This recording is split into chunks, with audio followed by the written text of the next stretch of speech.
maravillosos, ha ganado muchos trofeos aquí, pero el trofeo más grande que ha ganado es vuestro cariño, vuestro amor que me habéis dado todos estos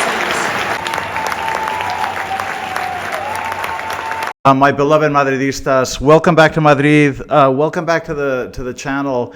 What a beautifully emotional day we all got to enjoy in Madrid yesterday. I consider myself so privileged to have been there yesterday to sort of thank one of the greatest players in the history of this sport. And to thank Carlo for his contribution and his accomplishments, and Lucas Vazquez as well. This was an occasion really to celebrate what felt very much symbolically like the end of an era. And of course, we all hope we're going to start a new cycle now, but it did feel like the end of an era. But what an era. The best era I think in the history of the sport, certainly at the club level. Unbelievable accomplishments. Now, because there were so many sort of subplots, the match was kind of like totally secondary. You know, we had the goodbyes that I just mentioned. Also, Kylian, who was aspiring to the Golden Boot, and we all wanted to see him score. Thankfully he scored 2, and it looks like he's locked it up. Unless Mo Salah scores 4 goals today, I think Kylian will take the Golden Boot. So there were a lot of subplots yesterday. The game was sort of the least important thing. But I'll give you guys my thoughts on the match very briefly, and then we'll talk about the goodbyes of these legends and sort of reflect on this unbelievable era.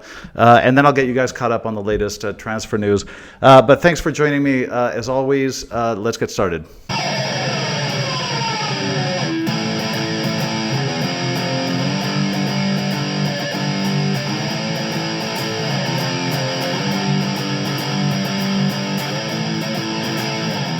Madridistas, welcome back.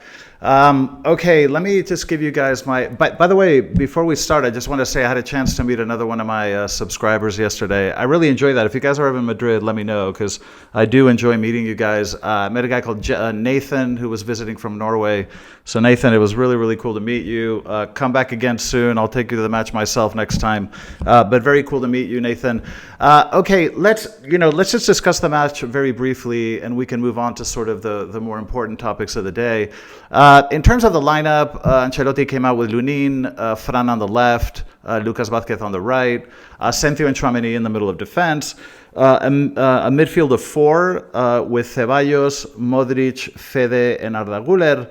And then up front, he had Kylian and Brahim. And interestingly, Brahim played on the left yesterday. I don't know if you guys noticed that, but he played on the left. I mean, he would drift into the middle sometimes, but he started Brahim on the left, which is something I don't recall seeing very often. In terms of the match itself, look, this was kind of typical. Teams sometimes tend to sort of lock themselves in the back. It was a kind of low block, a typical. Real Sociedad looked to be playing with a sort of 5-4-1. It was just sort of 2 very dense lines of defenders right at the top of the box, and just one of those matches where it's just, a lot of passing the ball around the edge of the box, very difficult to penetrate, creating some chances, but, finding, difficulty creating very, very clear chances. And then of course Real Sociedad, they have skill. They've got good players threatening from time to time on the counter. Kylian had a couple of very good chances in the first 15 minutes. Like I say, we were able to muster opportunities, not particularly clear. But as the game went on, Fede had a good chance with a good shot. Asensio had a chance as well. But again, that was sort of what the game was like. Us pushing forward, Real Sociedad kind of in a low block, and just a little bit frustrating, something that happens a lot in home matches. In the 37th minute, we had the penalty, and I mean, I don't know if you guys have noticed this. It's hard not to. All of a sudden, now that the league is decided, all these calls come our way, penalties and red cards. Let me just tell you something. I guarantee you that if the league were still in play, that penalty would not have been given. This is something that I find really infuriating.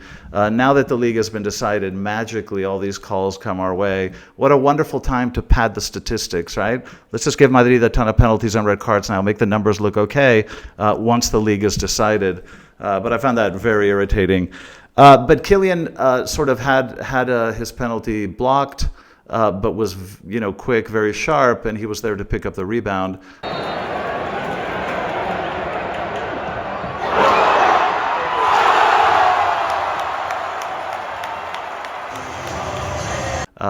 and scored the 1-0, which is even better because that goal will not count as a penalty goal. It'll count as a sort of proper goal. So we finished the first half. The second half really honestly was more of the same. Felt very similar. Us trying to attack but not finding a tremendous amount of space. In the 55th minute, we had the first changes. Brahim and Tchouaméni came off. Bini and Vallejo came on. And in the 76th minute, we had the substitution of Lucas Vazquez. And this was just a great moment. A massive standing ovation, everybody calling his name.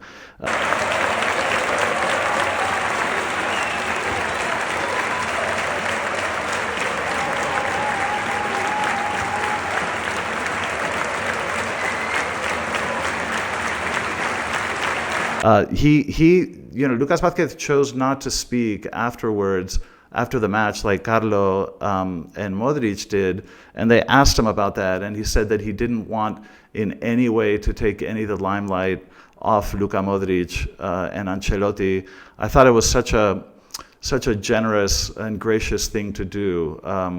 Lucas Vazquez, for all of his shortcomings this year, is a wonderful sort of colleague and player. He's always thinks about the team first. He's an example as one of the captains of the team, what a beautiful gesture. He didn't want to dilute Luka's time or Ancelotti's time. So, but as he walked off, he waved to the crowd and he was given a phenomenal, warm standing ovation. Let's not forget what this guy has accomplished, even if he wasn't always a starter. But, some of the statistics we're looking at today are just incredible. 6 Champions Leagues, which is, we need to pause here because you guys need to understand how unbelievable it is to even say this. When I was growing up, I remember, of course, we all knew that Gento and Di Stefano had all these European Cups from the 50s when the tournament launched and Real Madrid won 5 in a row. But in terms of what we kind of considered modern football, I remember growing up thinking that Paolo Maldini, who had 4, I remember thinking to myself, how is this even possible? I mean, how can a player, when I was growing up, winning 1 European Cup was a generational event. It's something that you kind of wish that you would be able to see in your lifetime. To talk about 6 is completely insane. I just can't emphasize that enough. We have normalized the exceptional. We have set the bar so high. I just don't know where anybody goes from here. But 6 European Cups, 4 La Liga titles, 4 Spanish Super Cups, 2 Copa del Rey, 5 European Super Cups, and then 5 intercontinental or club, the old version of the Club World Cups. These are unbelievable statistics, extraordinary statistics. And Lucas Vazquez, you've played a supporting role for many years, but you've been very solid in that regard, and you've always had such a phenomenal attitude, such a sense of selflessness, and sacrifice so much for the team. We have to thank Lucas as well, very well deserved. Now, in the 83rd minute, you had the second goal by Kylian. This was a sort of very good reflex goal. Shoots the ball immediately, catches everyone by surprise, putting the ball in that first post. Everybody caught off guard, but a wonderful reflex goal by Kylian. And those 2 goals that hopefully will seal the Golden Boot. And then in the 86th minute, you had Luka Modric substituted, and here this was just an absolutely overwhelming standing ovation. It really was a very emotional moment. I don't remember too many occasions where I've seen Florentino Perez get choked up, but he was visibly choked up. People at the stadium were seriously shedding tears. I mean, it was a very emotional moment. Real Sociedad, they did the corridor of glory, a very respectful thing to do. Real Sociedad behaved with a lot of class. They, the moment Luka was substituted, they sort of stopped play. And for a good 3, 4, 5 minutes, we were honoring Luka Modric as he walked off the pitch. And, hats off to Real Sociedad for, making the corridor of honor. Not every team in the world would have done this.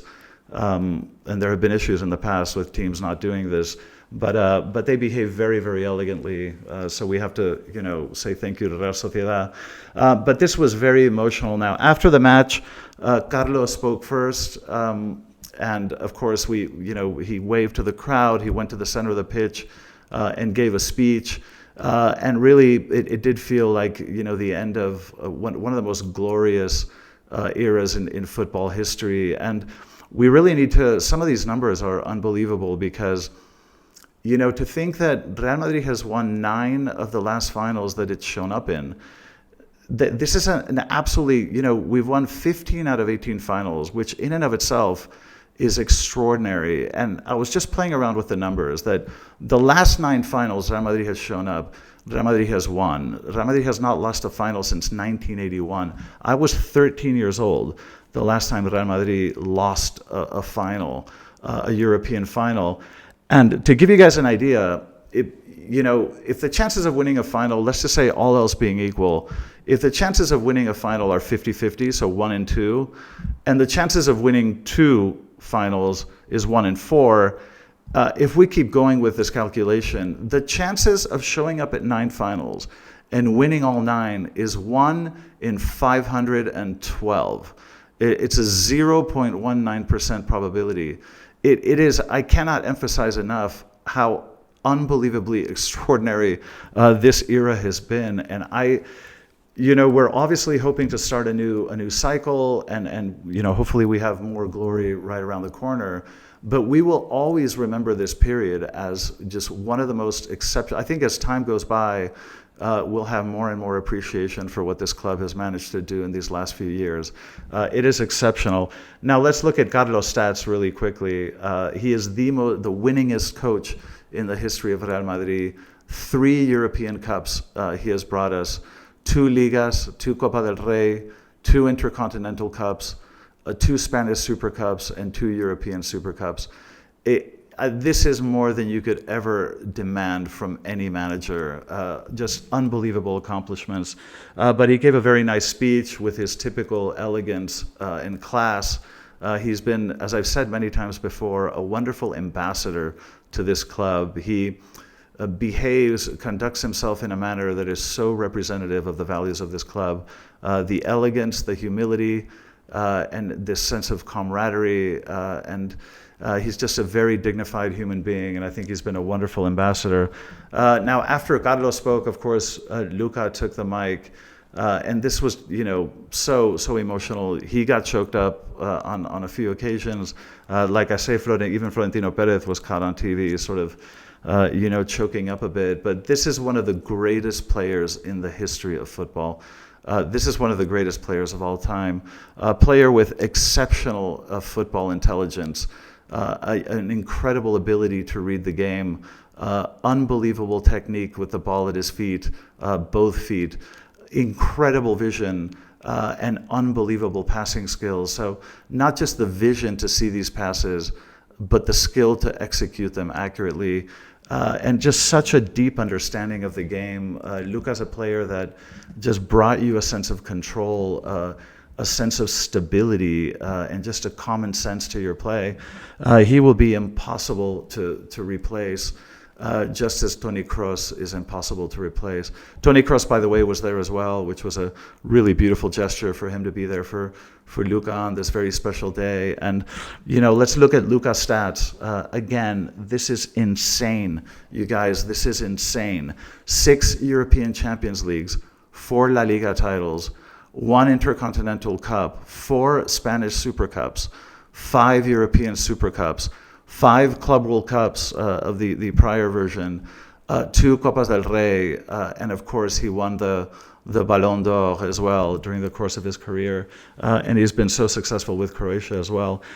This is just a magical player, a once-in-a-generation player, and we have to consider ourselves privileged just to have seen this guy play. One of the best I've ever seen, and we will remember him forever. I think Luka will be forever attached to Real Madrid because when you accomplish all of this, you're part of the family for all of eternity. Now, just one thing I want to leave you with from the Luka Modric speech. He said something at the end of the speech that I thought was really beautiful. It's an expression we have in Spanish, and I think it applies so well, not just to this situation, but so many other aspects of life. His final words were, "Don't cry because it's over. Smile because you lived it." And it's just such a wonderful way of I think, processing this, that yes, a golden era comes to a close, but don't cry because it's over. Appreciate that you got to live it, you got to experience it, that you were there for it, and that you were able to sort of live and enjoy and breathe those unbelievable years of exceptional glory. It's not something we should be sad about. It's something that we should celebrate and never forget, because it's a part of all of us now, the history that we've made. So this was really, really emotive. Really one of the more emotional goodbyes I've seen in the Bernabeu. So Luka, we're going to miss you tremendously. You're one of a kind. Okay, just a very quick word on sort of transfers, because all of this stuff is heating up now. The three defenders, I can tell you, are pretty much a done deal. Now, the Huijsen thing formally announced. The Carreras thing is still ongoing in terms of negotiations, but I've mentioned to you before that I'm very confident that this will go through. I think this will go through. I think both parties, Benfica wants to sell because this is their business model. Real Madrid wants to buy because there's a big sense of urgency here. So I think the deal will get done and announced very soon. Now, Trent is coming 100%. The only issue is whether he can come earlier so he can participate in the Club World Cup. Now, I've heard a lot of different stories. Some people saying that it'll happen, that we'll pay 2 or 3 million and get him to start early. Other people are saying that this has become problematic and Liverpool doesn't want to back down on this issue. I'm not sure who's right, because like I say, you can hear all sorts of different stories out there. I'm hoping that Liverpool will come to an agreement with us for a little bit of money, because the season obviously in the EPL is over. This is very important for Trent. It's very important for Real Madrid. And honestly, I don't think Liverpool would give up too much by letting him leave early. So I'm still hoping that's the case. Now, I do have to mention the Rodrigo thing again. And you guys, I have to tell you, I think he might leave. I really, really do. There has been, again, yesterday he's totally disappeared. We don't get any details on this supposed injury. It all feels a bit strange to me. His entourage isn't saying anything at all to appease or acquiesce our anxiety. They're not coming out and saying, oh, no, we're very happy, Rodrigo's going to stay forever. None of those statements are forthcoming, and I think it makes me very suspicious. Now, if Rodrigo does leave, which I think is possible, it does open up the possibility of bringing in another midfielder, another offensive player. Now, there's a lot of talk of Stille. He's a player I don't know too much about, but that name keeps popping up. There's, of course, the possibility of Vazquez. I know this is a player Xabi Alonso loves, a very creative midfielder. We do need another playmaker there. I think Jude and Arda are probably the best playmakers we have. Both of those can potentially play as an 8 or a number 10. But I do think that if Rodrigo leaves, we will have the financial resources and I think the will to find another midfielder. I think Weerts would fall into that category. From what I'm told, Stille could as well. So we'll have to see what happens there, but don't be surprised if Rodrigo leaves and if that triggers the purchase of another midfielder. Now, I'm going to throw something crazy out there, which is a low probability event, but kind of fun to entertain anyway. If Rodrigo left, can you imagine if we brought Haaland in? Now, of course, it's not impossible. Haaland wants to come. He knows that Man City is over and dead. He just signed a massive extension for a ton of money. But do you want to make a ton of money and spend the rest of your life at a mid-table English club? Or do you want to join the greatest institution on earth, the greatest football club in the world, and be part of history? I don't know. I think it's something that Haaland would do. I think it's something that Florentino would do, because he knows that the commercial impact that it would be to bring Haaland in. Now, look, it's an unlikely scenario. You still have the problem of Vini or Kylian, who would play on the left. But if Rodrigo leaves, is it possible? I think it is. So I'm just throwing it out there. Look, it's a low probability event, but I wouldn't put it past Florentino, because I've seen him do crazier things. But anyway, that's kind of where we are at the transfers. There's no other news beyond that. But hopefully we'll get all this tied up in time for the Club World Cup. But anyway, listen, this is a short video. Just wanted to leave you guys with those thoughts. Really beautiful day yesterday. Anyway, I hope you enjoyed it. I will see all of you in the next video. And as always and forever, a la Madrid.